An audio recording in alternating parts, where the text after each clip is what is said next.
Thanks, Jim. Can you hear me? I'm just not sure with this. Great, thanks. My name is Andrew. I'm an alcoholic, and hi everyone. I'm grateful to be sober today. My sobriety date is November 10th of 2008. David, who just spoke, is my sponsor, and he has a sponsor, Chris S., who I'm looking forward, as is my sober wife, to hearing from a little bit later today. And I'm blessed. I'm blessed to have those men in my life, and to be part of that sponsorship lineage. And I'm blessed to have some men that have asked me to sponsor them. And I'm Jim and Genevieve. Thank you. I've met you guys a few times when you were still living on the East Coast. Thank you for including me in this. And you once, you may or may not remember, I go to, I live in Brooklyn and I don't have a car. And I go to a fair amount of meetings outside of New York. And I always need a ride from a train station or a ride to a train station. And at least once you guys gave me a ride. So thank you. But more importantly for today, thank you for giving me a chance to participate in this and for putting something like this together. Um, Step 8. So David's my sponsor, and what I would tell you is I have two experiences with step 8. The experience I had with my first sponsor, where um, I wasn't willing really to make amends. I was willing to make sort of a mumbling apology. And the interesting thing about that, about sort of doing, putting together a half complete list and then going out to less than half of the people on the half complete list. So really, it's less than 25 of the percent of the people I owed amends to that I even went out and approached. And those people got at best a begrudging, meek apology. And then, not surprisingly, after that attempt to do step 9, which I told everyone, oh, I've completed this. Like, hey, Bill W, Dr. Bob, I'm right there with them. You know what I mean? Like, I'm like, the book now has to start including my story in the back because of the way I did step 9. I didn't. I never worked in step 10, 11, and 12 into my life, and I was. Let me think about this. I got sober in November of '08, and David became my sponsor February, March of 2014, maybe no, 2013. So I'm sober 4.5 years. I bring meetings to jails. I'm the center fielder on the sober softball team. I'm always up for going to the diner after a meeting, but I'm destroying lives all around me, oblivious to it, oblivious to it. I'm not sponsoring anybody. I'm raising my hand to go speak wherever I can because I love the sound of my own voice, but I'm not really living the program. And the culmination of how I was just damaging everyone's life around me is the woman I was living with. I was harming her, not in a physical sense, but in every other possible sense. And she asked me to leave. She abruptly asked me to leave the home that we were sharing. And I sort of knew. I remember walking. It was a snowy. I mean, to make it dramatic, it was a snowy February night. The weekend she found out about some of my duplicitous, lying, cheating behavior was the weekend we were supposed to celebrate her birthday. So it's February, and I'm walking to a train station trying to figure out whose couch I'm going to sleep on. Snow coming down, and it hit me. I'm like, you know what? My first instinct is to be really mad at her. How could she throw me out on a dog doesn't get put out on a snowy night? She could have at least waited until the snowstorm passed and it was daylight. You know, after she found out the sneaking and the cheating I was doing. And but as I was getting further and further away from that home and figuring out what couch I was going to sit on, I realized I'm just a sham in Alcoholics Anonymous for the most part. I'm sober, I make meetings, but I'm really a sham. And this, what I've done is what a sham program will do. And I'm probably a lot closer to a drink than I realize. And what hit me was David. I had been taking this meeting to a prison called Sing Sing, and I don't know, a year or two before this February night, David was one of the people that spoke there for me, and I remembered we drove out there together, and just the way he comported himself, and the way he in this prison, and this was a maximum security prison, some pretty hard guys were in there, meaning dangerous guys, and he was unfazed and he just went right into the book. He didn't give any pretense of I'm going to meet these people where they are. He was like, I have a message to give. It's the message from the book, and I give it to them as I would if I went into, the Atlantic Group on Park Avenue in New York City. And I kept him in my back pocket saying, if I ever really want to do this, I know who I'm going to call. And after a couple of days of sleeping on a couch, I called him. And when I met him to ask him to be my sponsor, I was at the point where I was still trying to blame this woman who had asked me to leave our shared home. And what he said to me was, and this relates to the eighth and ninth step, is this. What I really want, and what I would tell you is this: part of me knew that he would be, he would help me have have a more complete spiritual experience, which is the whole point of the program. But there was another part of me that wanted him to be a relationship counselor. And I sort of had the idea that he was successful in business. So there's part of me that wanted another person to give my resume to. And I didn't really suggest that to him, but that was part of I'm always full of ulterior motives. And I would say about 60% of my motive was I really believe in this program and I believe he can help me access it the way I need to. But 40% was, I got these other areas he could help me in. And what he said when I was sort of complaining about my girlfriend, who's now my wife, who's pregnant with our second child, because I made an amends to her. What he said to me was, I can't help you with any of that. Meaning, whatever I was telling him was like, how can I get back in the home? What can I do about the girl is so angry at me? How can I quell her anger? And he said, I can't help you with any of that. But what I can do is I can show you how to make an amends and I can show you how to make that right. And, I mean, if I was making a screenplay, what I would say is Andrew now passes out, because he's been so hit by the power of sobriety. And that's a message. Anyone that asks me to sponsor them, I tell them that story to make it very clear. This is what we're here to do. Um, and as you can see, the woman married. I eventually made an amends to the woman, and we have a 4.5-year-old boy who may run in here at any moment and disrupt this meeting. So I just want to prepare everybody. And we have a second child, and and we struggle like other married couples do. We're actually in a program called Chapter 9, Couples in Recovery. It's a 12-step program where at least one of the couple has to be in recovery. In our case, it's both. But I made an amends and I made it right. So that's the ninth step. But let me. So that's really my overriding view on the eighth step. I've got a book out here. It's a first edition. I'll just read a few sentences that I think will help guide me. Right. It tells me let's take a look at steps 8 and 9. So when I first did my eighth step without David's sponsorship, this next sentence I totally missed it. We have a list of all persons we have harmed and to whom we are willing to make amends. Well, this next sentence. We made it when we took inventory. So I remember the first time I did the eighth step, I was like starting from scratch. Oh gosh, how am I gonna?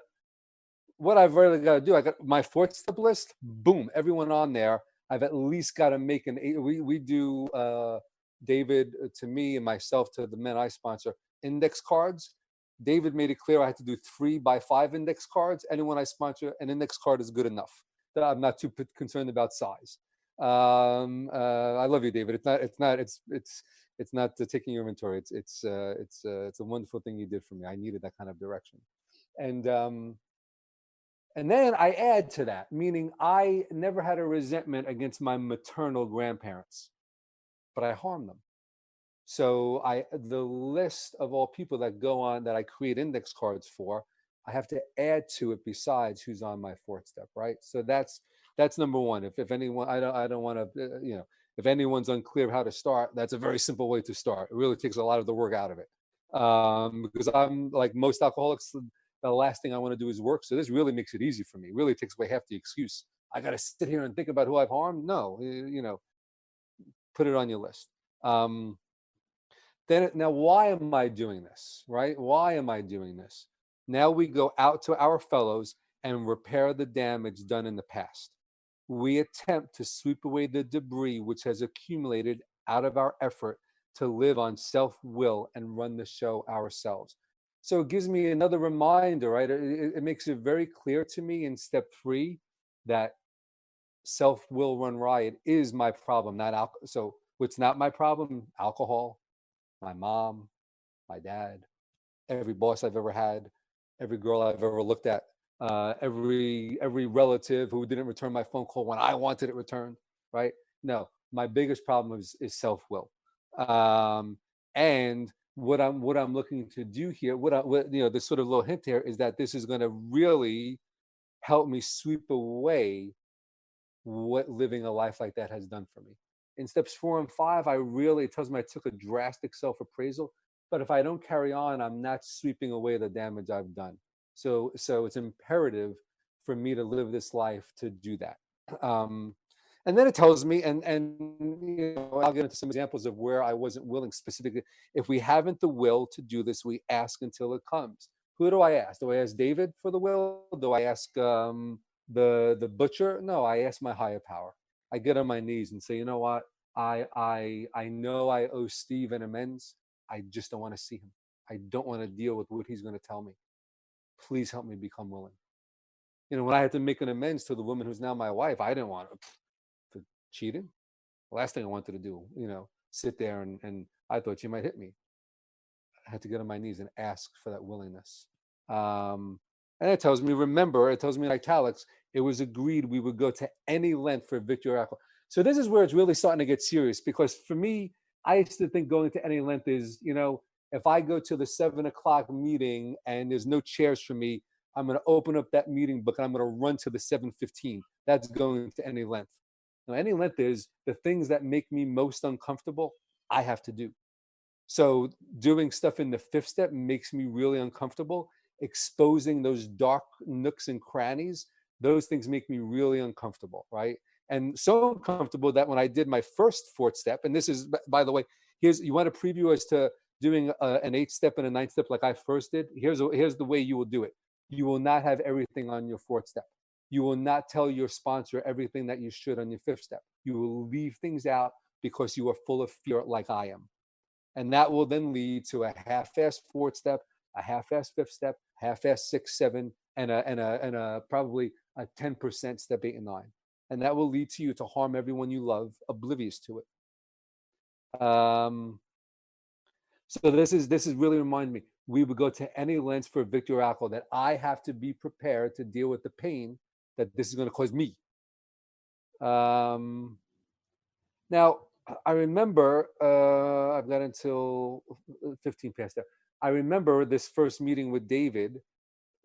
I forget the exact sequence, but one of the things he said to me was like, why do you want to go through the steps again? Like, besides getting back with this girl or not getting back, what? And I said, well, I don't feel like I've got the promises. I don't feel like I'm free. I don't feel like I have serenity or peace of mind. I hear these, I don't think I have them. Obviously, I didn't have them because I didn't do what I was supposed to do to get them. And what he said was, okay, I get it.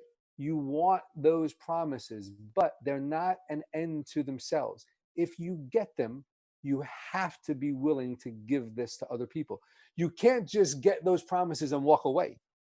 That's not, that's not how it works. You have to, get, and what it tells me here, at this moment, we are trying to put our lives in order, but this is not an end in itself, meaning me cleaning away the dirt off my street, I'm not finished. I'm actually just getting started. This allows me to sponsor somebody. This allows me to go to someone, I have a way to be useful to you, right?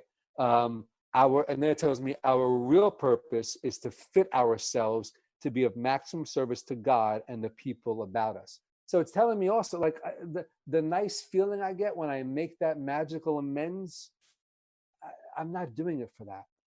That's a nice consequence when it happens, but I'm doing this amends to make myself and it's telling me something else too. I'm not in a position to be a maximum usefulness to others right now.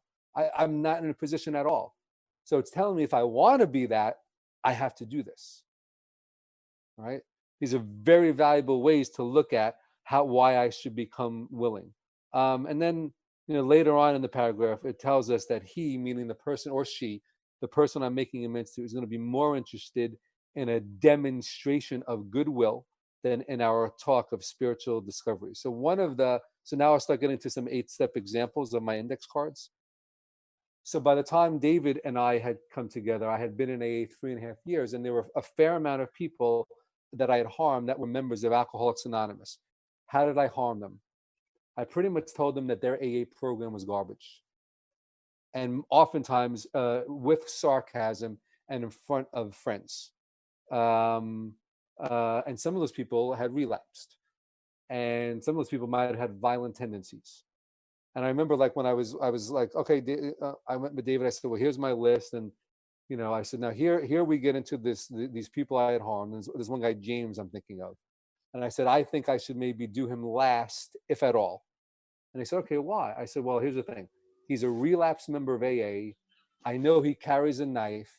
He after I harmed him, after I really over and over and over again told him that his AA was a joke, he would like talk bad about me behind my back. I think this could be shaky for me. And David said something to the effect of, there is no more important person to demonstrate these principles to than a member of Alcoholics Anonymous who's relapsed. You have to go out to this man. And I was like, can I choose another sponsor now? Because I have this way, right? And I think part of what I'm trying to show here is the importance of sponsorship in an 8th and 9th step. I will find a way out of any amends that I don't want to make, which is what I've done before. I actually have the experience of doing that, right? I will not think, I will think that, maybe someone's going to stay. Like, I'm going to be, again, self-will and total self-centered fear that this man is going to stab me. I mean, it's preposterous. But I will use that as cover, really. So with this man, because what I'm really afraid of is this man telling me, I can't. You walked around, you were bringing meetings to jail, telling people this and that the pictures on the wall should be of you, not Bill W. anymore, and you're a fraud. That's what I was afraid of, not him stabbing me. And you harmed me. I trusted you. You were my friend. You brought me into your home. We had good times. You brought me into the sauna in your apartment's building. We had good times, and you hurt me in front of people. How could you do that? That's what I was afraid of, because that's the truth about who I am, right? And of course, when I made that amends, he didn't say anything of the sort. Of course, he told me, well, that's step 9. So, and then it tells me that, and it gets into this in the 4th and 5th step too. It may be he has done us more harm than we have done him. And though we may have acquired a better attitude toward him, we are still not too keen about admitting our faults. So, of course, I'm the kind of alcoholic who believes everyone on my list has done me more harm than I've done them. Everyone. Matter of fact, when I first got sober, I was saying to myself, I don't see where this step 8.5 is, where I make this list of all people who harm me and then tell them how they have to make amends to me. Right? That's really what I want to do. And prior to AA, most of the way that I would apologize to people is, hey, I'm really sorry I cursed you out at Thanksgiving dinner, but if you would have given me the right amount of stuffing, there would have been no problem in the first place. So really understand the exact amount of ounces I want in my stuffing, and then you won't get cursed out at a family dinner. Right? That's how I think an amends should be made without AA. The book goes on to talk about financial amends and things of that nature. It says most alcoholics owe money. We do not dodge our creditors, right? And I want to make it clear, and it might say it further on in the book. We do not refrain from making financial amends until we believe we're in the right economic situation to do so. Because if it's up to me, I'm going to wait until I have maybe $10 million in the bank before I pay the guy who I stole from in high school. I'm going to set a number that's unattainable in my mind. Well, once I get this amount, then I'll pay back this guy, right? So it's time. I don't doubt. So I had an amends on my 8th step. And the example is, I in high school I worked in a pharmacy where I grew up in Bensonhurst, Brooklyn, and I stole money from the boss. in many different ways. Sometimes directly put my hand in the cash register when he wasn't looking. Other times I would deliver prescriptions to people's homes. I grew up in an age when cash was more prevalent, so they would pay me cash, and sometimes I would, if the boss was busy when I got back into the store, he might forget to collect the delivery, and the money would stay in my pocket. And then the worst way I did it was I would maybe my mom would say, "Hey, can you bring home Tylenol and rubbing alcohol?" And I'd say, "Sure." And I would steal it off the shelf, and I go home, $5, mom. So I stole from my mom too. So I had to make, so 25 years after I did stuff like this, more or less, here he is. His name is Steve, the pharmacist on the list. He's on my, I've got an 8-step card for him, but I'm sitting with David in a coffee shop near Bryant Park. And I'm like, I don't want to make amends to this guy. And he's like, but you stole from him. I'm like, yeah, I know. But it's just, I just don't, I don't think it's going to go well for him. I wasn't even, I don't think it's going to go well for him. Why? Well, other people that worked in the pharmacy stole from him, and they stole a lot more, and he knows about that. And he's going to learn that this sort of, because I was considered a nice boy, believe it or not, in high school. That's how manipulative I am. Here I am stealing from my boss and my mom and my grandparents, and I'm considered nice because I knew how to be an actor. Um, I knew how to fold my hands in a classroom. And I said, well, and how awful is he going to be feel 25 years later that everyone that worked for him stole from him? And David said, I don't understand. You stole from him. You owe him that money. You've got with interest. You've just got to give that back. There's no way out of it. I said, David, I don't think you understand. I think it's going to this is one of these ones that's going to harm him. And he said, and thankfully he didn't try to really negotiate with his nonsensical approach of mine. He said, maybe you should look at, he goes, I don't know what to tell you. He was getting frustrated with me, as he should have been. This is an asinine way of thinking. But maybe, just maybe, you can have a look at it, that maybe you restore some sense of how he feels about the human race a little bit. You'll do something to make him say like, oh, okay, not every human being's a jerk. And I don't know what prompted me to make that amends. And again, that's more of a 9-step story. But I made an amends to this man. I mean, part of what prompted me is that conversation. So David helped me become willing, because again, I think one of the great things about AA from steps 4 through 9 is when you shine a light on these things that you've been keeping. When I shine a light on things I've been keeping in my mind for so long, it really gives me a different way of looking at it. Right? I need to be sponsored because of this way of thinking. But also, I did have to get on my knees and say, but here's the thing. Here's what I knew was going to happen. The one thing about this guy, I didn't like any boss. I didn't like him. I thought he favored other employees over me. I thought he was mean. And I thought when I make that call, or if he allowed me to come see him, when I knocked on his door, that he was going to be really mean to me. And I didn't want that. I didn't want that. I don't like when people are mean to me. My poor wife, every day she's got to hear about, oh, you were a little mean to me today. The last thing I want to do is someone I stole from to, like, again, say, here's who you really are. But I got on my knees and became willing. Um, and again, if I was talking the 9th step, I tell you more about how that went. But it went much better than I would have expected, because I trusted my higher power and I trusted the program of Alcoholics Anonymous. So then later in the book, it talks about we may have domestic troubles. Perhaps we are mixed up with women in a fashion we wouldn't care to have advertised. I want to talk about, one second here.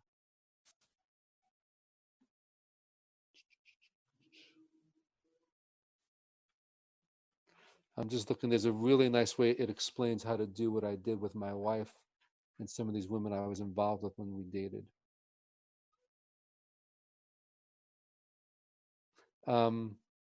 Here's, I'll paraphrase it. So I have this 8-step list, and some of the people on it are women that I had harmed. One of them was a woman I harmed when I was, dating my now wife, and another one, a couple of other women were women from my past. And I was like, so David, do I make amends to these women? I harm them. I don't believe that me making amends to them is going to cause them harm. And what he said was, well, you have to ask your wife. And it says somewhere in the book, we have to secure consent. That was the page that I'm looking for. We have to secure, so, and I was baffled. Wait a minute. Why do I have to? I'm going to make amends to her for what I've done to her. Why do I have to do it for these women? Because it may make her uncomfortable. At this point, I maybe had made amends to my girlfriend. It's going to make her. It could perhaps make her uncomfortable. She might not like the idea of you going out and of being one on one in an intimate setting, because the men's can be intimate doing this. And I was like, goodness me! Not only do I have to make these amends, which I gotta go back.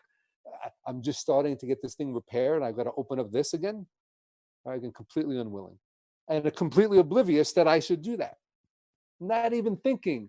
Like here I am. I'm just getting back in the house. I've just made an amends, and I'm not even thinking. Oh, I should maybe tread carefully with this.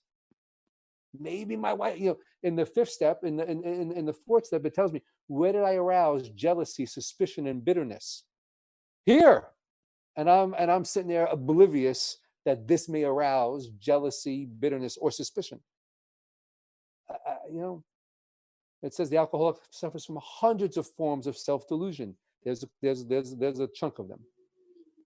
And again, I didn't want to ask my now wife to do that, because one, I thought she would tell me not to, and my self-will wants to do that because I feel like I need to do that to complete my work. And part of me understands I'm going to get some type of thrill out of making contact with these people. All right, I've got to know myself a little bit. And two, part of me is really afraid that my wife is going to throw a vase at me when I ask to do this. And here's the power of Alcoholics Anonymous. And again, I'm not going to get into what these 9 steps are like. What my wife said, who's a sober woman, was, the last thing I want to do is to have you do that. But I believe in AA, and I believe in the steps. And if I tell you not to do this, what I'm doing is I'm denying the program its due course of action. Go out. I don't want to hear anything about it. I just want to know when they're finished. I don't want to know who you did it to, how, And what a wonderful moment, what a wonderful healing moment that was for my wife and I. And what a power of example, right? What a power of example she displayed, something that caused her great harm, that her trust, her faith in Alcoholics Anonymous allowed me to take that from an 8-step and do a 9-step.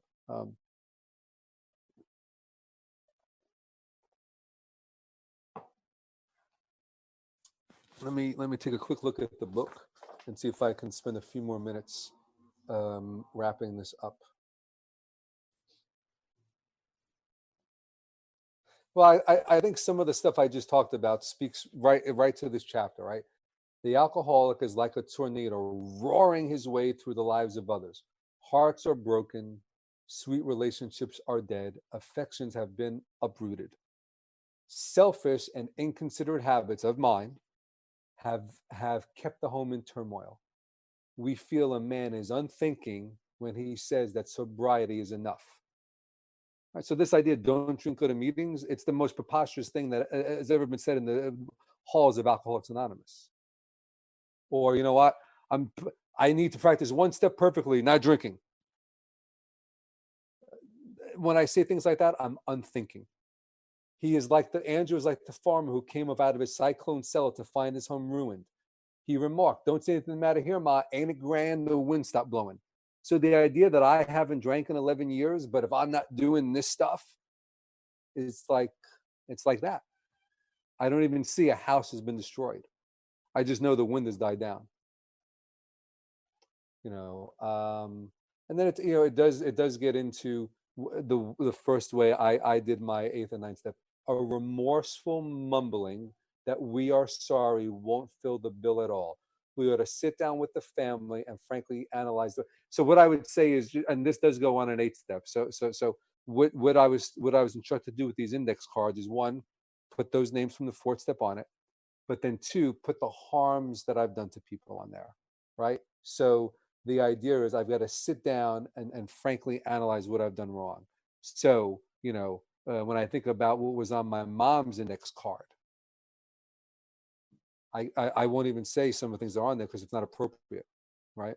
My mom is a beautiful, loving woman who recently came into some money, and her first through illness, and her first instinct was to buy me and my family a car and to pay for my son to go to private school, right?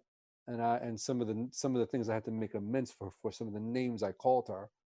Um, I mean, if someone called my mom these names now on the street, I would probably kill them. And I had to put that on the index card, and I had to go to my mom and look her in the eye. And so I've got to put the harms I've done. When I stole money from that pharmacist, I stole this amount as best as I can figure out, right?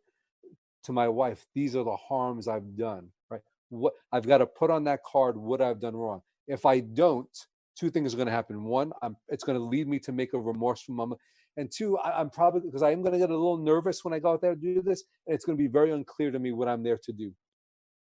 So I'm going to be very clear. I'm going to have this card. It's going to be very clear how I've harmed this person. And when I go out to see them, I'm going to have that thing in my pocket. And I'm going to maybe be, if I'm riding in the subway, which I will never do as long as I live, because of this pandemic here, I'm going to be looking at that, really saying, okay, don't forget this one, the one with the asterisk next to this is the one that. And then I'm going to say, have I left anything out? That's also on that index card. That's also on my 8-step, right? So, because as you see, I'm already half blind to even knowing who should be on the card, and I'm half blind to how the card should be filled out. I've got to say, hey, I've got a built-in forgetter, as they say. What have I left out? And then I've got to ask them, what can I do to make it right?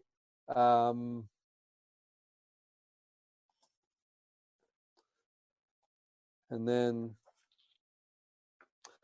I guess one of the I remember once I spoke on the 9th step in Montclair, New Jersey, and David was there. And this is a meeting where they allow the people to ask questions when the meeting is getting towards the end. And David asked the question, "What about dead people?" So when I think about an 8-step, I have dead people on my 8-step, my maternal grandparents and a boyfriend of my mom, and I mean, he's no longer her boyfriend, obviously. And uh, as best as I know, I uh, I would have made I would have become willing to make amends to those people if I would have seen them.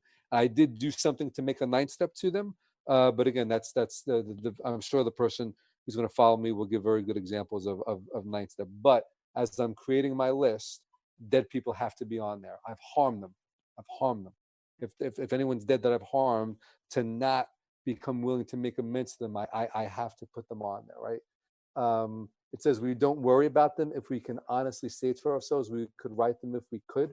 Some people cannot be seen. We send them an honest letter.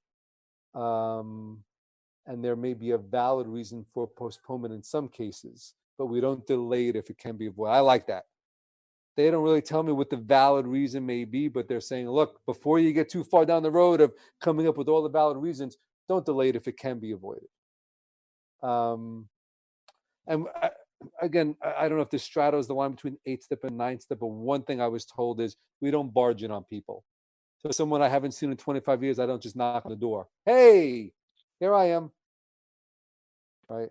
I make a call, I send a letter, I announce my intentions if they're not in my life now and haven't been for a while. And then it gives me some really great direction, and it tells me about who I am if I'm really a sober man.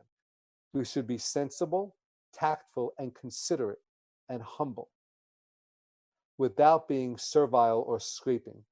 As God's people, we stand on our feet. We don't crawl before anyone.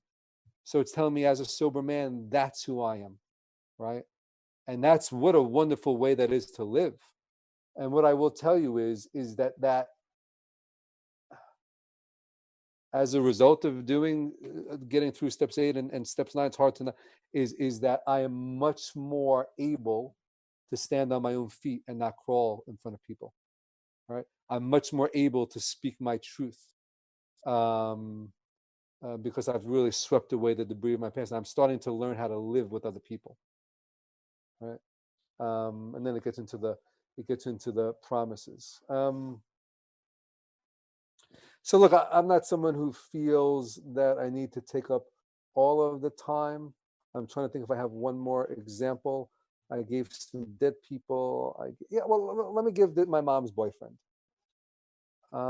Because here's what I would say.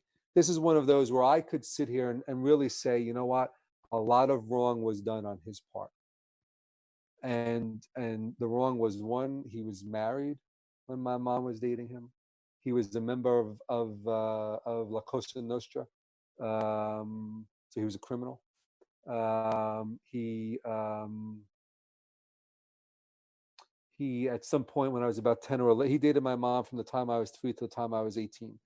At some point during that time, when I was about 10 or 11, he developed a really bad cocaine addiction. Um, and I'm not taking his inventory. I'm just stating some facts about. And these are things that made me think when I first did an 8-step, didn't even consider putting him on there. He was dead at that time too. Didn't even consider this. I would be like, he has done so much harm to me and my mom and his family to boot. Like, this is someone who doesn't even deserve the decency of being considered for an 8-step. But what this tells me is I have to set all that aside and say, well, where have I done him wrong? And I can tell you, I did him a lot of wrong, a lot of wrong. And I had to become willing to face him as what I tried to do when I thought about when I did his 8-step card is is make an approach if he was still with us. Now, we loved each other too, by the way. We had deep love for each other. There was many years I would bring him to my little league baseball games and to the father son, because my father, I don't know my father, and I would bring him to the little league baseball games, father son outings, this and that. He would happily go. So there was love in spite of some of the trouble we had, and I think the moral of that example of an 8-step card is it doesn't matter how much I've been harmed or how much those I've loved I've harmed. If I've harmed someone myself, it's 100% imperative that they're on that list. And I become willing to make amends. Even if, and I would tell you that part of what made me unwilling to even write a letter to a dead person was the anger I burned with. And I had to ask God to, A, remove that anger from me when I think about Tom, and B, become willing to really look at exactly what I did to harm him, irrespective of him. And the wonderful result of that is I mean, it's magnified beyond a million, but is this one? I used to have recurring nightmares about this man for years. He would sort of like move in and out of our house abruptly. And I remember like times I come home from school and there he was with a suitcase, and my heart would sink. And then 2 months later, I would come back and all stuff would be gone, and I would be free at last. And these nightmares were of this. Him, the nightmares were here. There he was, and those nightmares stopped. And two, that love that I had for him, that made me want him to be with me on father-son baseball games, came back. And what I would tell you is the third thing is I realized he grew up in Hell's Kitchen in New York City when it earned the nickname Hell's Kitchen. And I realized, gosh, I was loved with abundance by my mom and maternal grandparents. I don't think he was probably loved with abundance from what I understood about him. And can I find some empathy and sympathy for the life that he led? And can I understand why he went down the path that he did? And can I sympathize knowing the man the way I knew him to say, you know what? He didn't want to lead that life. He would have loved to have this spiritual life that I have. And maybe now he's got a taste of it somewhere else. Um,